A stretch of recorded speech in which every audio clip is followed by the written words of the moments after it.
owner of HRM Services and one of the facilitators for the HR Hazmat training program on preventing sexual and discriminatory harassment.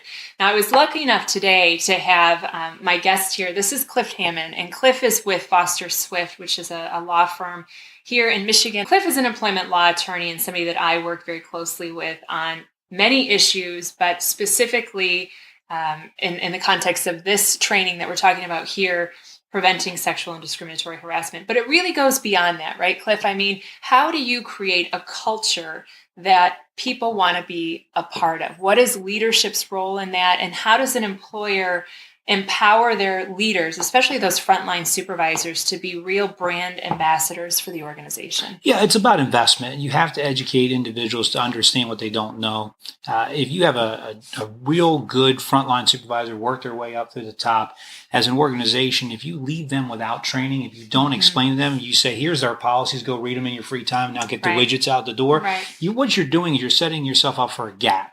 And as an attorney, what I see a lot of times when these cases come through, you'll see great leadership at the top. You'll see resources that are spent to build great policies, and then no training. Yep. And that's, it's like, well, what happened? You know, the implementation, we fell a little short. So the employees get a handbook, and the manager gets a piece of paper, and everybody on the top knows what they're doing.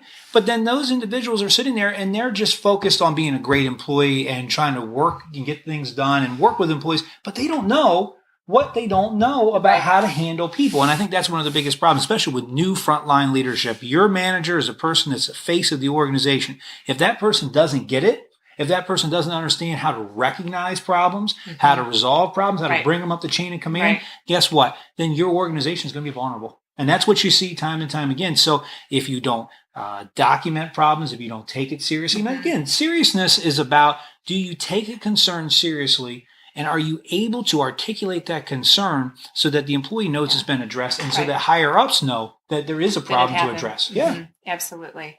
Yeah, and the training piece, there are a lot of different ways that you can do it, right? I mean, so we have an online customizable training program. There are other ways that you can train your team. It can be one-on-one.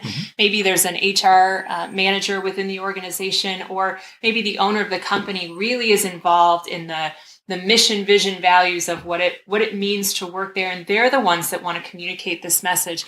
So it can come from a lot of different sources, but I want you to really understand that the crux of the success of your program and the crux of culture really rests, I think, at the front line supervisory level. And so arming those folks with skills and to be able to address issues in an appropriate way, not let things escalate, making sure that, as you said, Cliff, they're documenting, they're pushing that up the chain.